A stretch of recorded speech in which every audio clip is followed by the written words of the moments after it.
everyone, and welcome back. Today, we're doing a deep dive on something pretty interesting. Oh, yeah. Yeah, we're looking at how this big pension company, completely revamped the way they handle crisis communication. So we're going to look at the challenges they faced, the solutions they found, and why this is a story that matters to, well, probably everyone listening. You know, this is more common than people think, even in this day and age. Right. You'd think that with all the technology we have, everyone would be on top of their communication game. Exactly. But so many organizations are still struggling with these outdated systems that could really trip them up when something big happens. This company, this pension firm, they were growing like crazy. Employees all over the place, working from different offices, some remotely, and their old communication tool just couldn't keep up. That's a recipe for disaster. Totally. I mean, think about it. A crisis response framework needs to be adaptable. It has to be flexible. Right. They realized pretty quickly that they needed something different, a system that could actually support their new crisis response framework. And they actually laid it out pretty clearly in the case study. The business continuity manager said, Oh, what did they say? they said, and I quote, "We are a large pension company, and we were seeking an effective mass notification tool that would support our new crisis response framework. After considering a number of software platforms, we elected to work with Crises Control and implemented their platform to ensure effective and swift response across the group."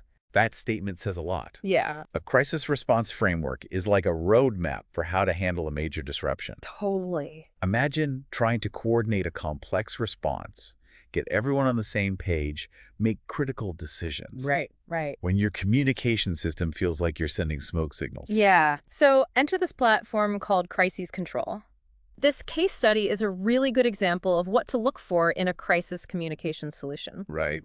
Crises Control stood out because it had stuff like rapid mass notification, flexible communication tools. Those are game changers in a crisis. You need to be able to reach everyone instantly. And securely. Absolutely securely. No waiting for emails, no hoping people check the intranet. And the flexible communication tools. Yeah. That's all about collaboration, real-time decision-making, Yeah. everyone on the same page.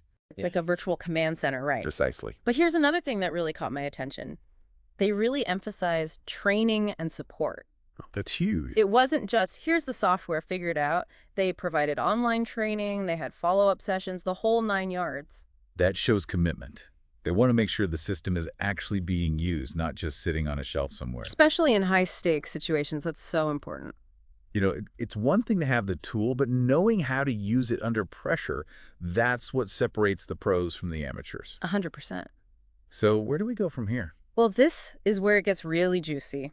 We're going to dive into the customer FAQs from the case study, and that's where we get the real scoop on how crises control performed in the real world. That's where the rubber meets the road, right? The nitty-gritty details. Exactly. This pension company was drawn to crises control because of features like rapid mass notification. Right, that ability to reach everyone quickly and securely no matter where they are. It's huge, especially when you think about their old system. Oh, yeah, the one-way notification. It was like sending messages out into the void, no way to know if anyone was actually receiving them, let alone understanding or acting on them. Talk about frustrating. Right. But with crisis control, they had two-way communication. They could actually confirm that messages were received, get feedback from their employees. It's like night and day in terms of effectiveness. Totally. And they even mentioned in the case study how this helped them manage a potential security incident. Oh, interesting. Yeah, they were able to quickly alert employees to be on the lookout for something specific and then gather real-time information from people on the ground. The real-time intelligence is gold in a crisis situation. Absolutely. It lets you adapt your response as things develop, stay ahead of the curve. Makes a huge difference. The other feature we touched on was the flexible communication tools. It wasn't just basic text messages or emails. Yeah, I was impressed by that too. They had secure messaging, file sharing, all within the platform. Think about a crisis that spans multiple locations. That kind of flexibility can be a lifesaver. For real. In the FAQs, the business continuity manager actually talked about how this helped them securely manage interactions between incident management teams to ensure they had the optimal response capability. That's a powerful statement and really highlights how they're thinking about crisis communication, not just as broadcasting information, but as enabling collaboration, getting everyone working together seamlessly. It's a team sport, right? Absolutely. Everyone needs to be on the same page, working towards the same goal. And this shift towards collaboration and real-time decision-making, it's not just happening in crisis communication, it's a trend we're seeing across the board. Makes sense. In a fast-paced world, you got to be able to adapt quickly. Exactly. Organizations are realizing that effective communication isn't just about sending out messages, it's about creating an environment where people can work together efficiently, share information, make informed decisions, and do it all quickly. So it's not just about the technology itself, but about how that technology is used to facilitate human connection and collaboration, even in the middle of a crisis. Well said. Now, let's take a step back for a moment and look at the bigger picture. Okay. Why are we seeing this surge in investment in crisis communication platforms? Yeah. What's driving this trend? It seems like crises are becoming more frequent, more complex.